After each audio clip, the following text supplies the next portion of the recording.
Hey everyone, I know you're anxiously awaiting for your Pulse, and luckily I have mine already installed, so I just wanted to do this quick video to give you a short overview of what you get with your Pulse. So I've installed mine here in the center console on the top shelf, and you can see I've got the modem placed there as well. You can place the modem wherever you want, but it seems to be working totally fine right there for me. I may move it later. And I've got the Pulse there with the wires going through to the back behind the center console. And I did have to leave that one little trim piece out there, but that's fine. It doesn't really do anything other than hide those bolts, but it seems to be fine back there. I did prop the Pulse up a little bit under a little piece of foam to allow the fan some space for air movement. I may look for a better solution for that, some kind of 3D printed stand for the Pulse unit itself, but for now that'll suffice. So this is the Pulse main screen that shows your instant energy, your trips, vehicle control, shortcuts, and some other functions like switch to vehicle screen, your 12-volt battery, cabin, outside temperature, your odometer, and then climate controls at the bottom. You can see I have this little floating control as well, and if I press that, the Pulse will move to full screen mode, where it uses the entire screen available.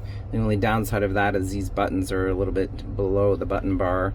So if you press the button again, it'll go back, and then you'll have easy access to these buttons. And you can customize what applications appear at the bottom here. You've got 4 spaces. So I've got Spotify, Google Maps, and About a Route Planner. So the Pulse does have split screen capability. So if I hold my finger on Spotify and drag it up, then it will split screen my Pulse app and Spotify, and I can drag this up a little bit to make it a 2/3 screen layout there. And similarly, I can go to Google Maps, I can drag it up, and there I've got Google Maps at the bottom. And then you can drag it down if you want, or drag it back up. There's an option here to show climate, and you can hide climate. That's very convenient. I often drive like this with Google Maps at the bottom or Spotify.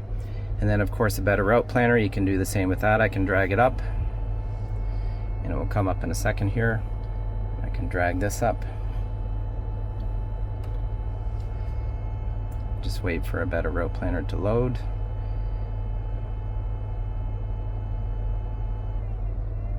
There we go. And you can see I have my vehicle connected with the token there. It's pretty easy to set that up. You basically just copy the token into Pulse, and then it will get live data from your car. And this is all free. I don't have to pay for a About a Route Planner. That's all included with the base version. So I can click the Pulse icon again and go back to full screen Pulse. I can go over to settings, and you can see all of the settings here for the Pulse. So we've got profiles, vehicle, where you can have it connect to your PKC in your car, auto return to Pulse. And then there's a delay here, so when you start the car initially, you can delay a little bit before it switches to Pulse for about 10 seconds. I've got mine set for. That seems to work fine. Cloud settings. And then we've got range. It can use the car's estimated range or profile calculated range. I've just kept mine on car's estimated range for now. That's fine. Car health is pretty interesting. You've got a 12-volt battery graph, you've got your state of charge, your state of health, your high voltage battery capacity remaining, so that's 58.7 in my car, and then your 12-volt voltage up there, and of course the graph. You can set up a schedule for tire rotation to remind you. I've not done that yet. Under accessories, this is important for the modem because you do have to enable the modem to start up automatically once you've got it connected. So that's just a simple toggle, and press setup now, and then it's done once and you don't have to do it again. eSIM, this is where you will download the SIM profile from OceanLink Pro into the Pulse. So it lists all the steps there that you have to complete. I found it a little bit tricky to get that to work, but it's still under testing with the FOA, but ultimately I did get it to work, and the modem, I have to say, has been working flawlessly. And this little symbol, the 2 little arrows there, that indicates it has the modem connection. So you see my Wi-Fi is not on right now, but it has the modem connection. So when you see that little symbol there with the 2 arrows, that means your modem is actually working. Sound, you can do a little volume mixer there and a really cool equalizer. Really neat stuff. We don't yet have fading. Hopefully that will come. HDMI input, if you have the OceanLink View accessory, you can set that up there. I do not have that, unfortunately. Automations, you can set some presets for heating and cooling, and you can schedule preconditioning in there and also schedule a wake up for the car. Some EV chargers will not wake up the car, so this is useful to set the car to wake up, and then your EV charger schedule will kick in and charge your car overnight, for example. Third party, this is where you have that ABRP token for a better route planner, where you basically paste that token in there from a BRP, and then you save it, and then it will link with your car and get you live data into a better route planner. This is a software update tab. You can see here we've got version 2.2 or 2229 Pulse 1.0. That's the latest version. You can change the theme, so different colors.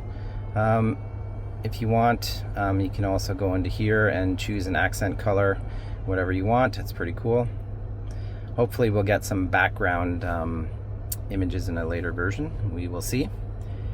And then under display, you can enable that floating resize button, which I showed you earlier.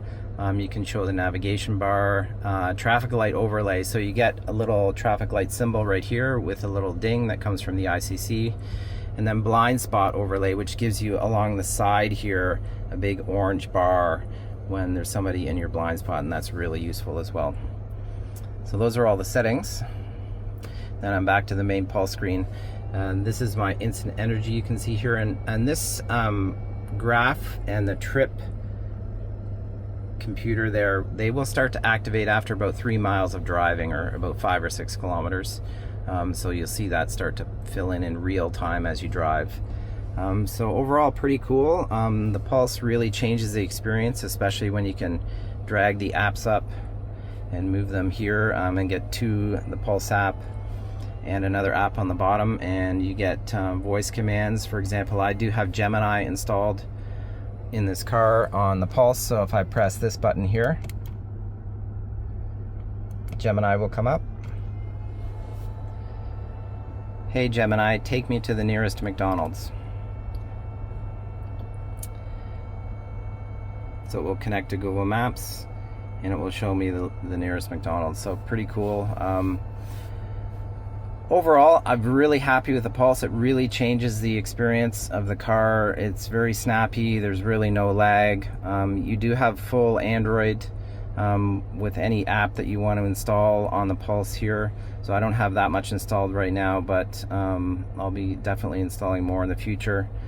And it's totally customizable at the bottom here. And this is the main Android interface here, and this is where you can modify the bar at the bottom, so you can drag an icon down and put it down here if you want. I'm not going to do that right now, but and then of course we've also got CarPlay and Android Auto integration with the CarLink kit integrated right into the Pulse.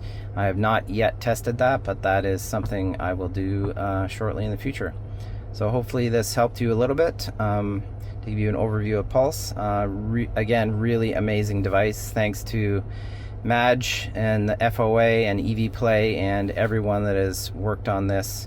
The OceanLink Pro integration is certainly coming soon, and I've been testing the test version, and I can tell you that everything is working so far. And the modem has been rock solid. Once I connected it and got the profile downloaded, it worked first time, and it has not stopped working since, and that was a few days ago.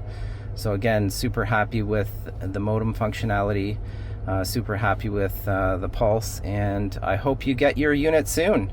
And check out Darren HD on the Discord. I'm happy to help you out, answer any questions. Thanks, see you in the next one.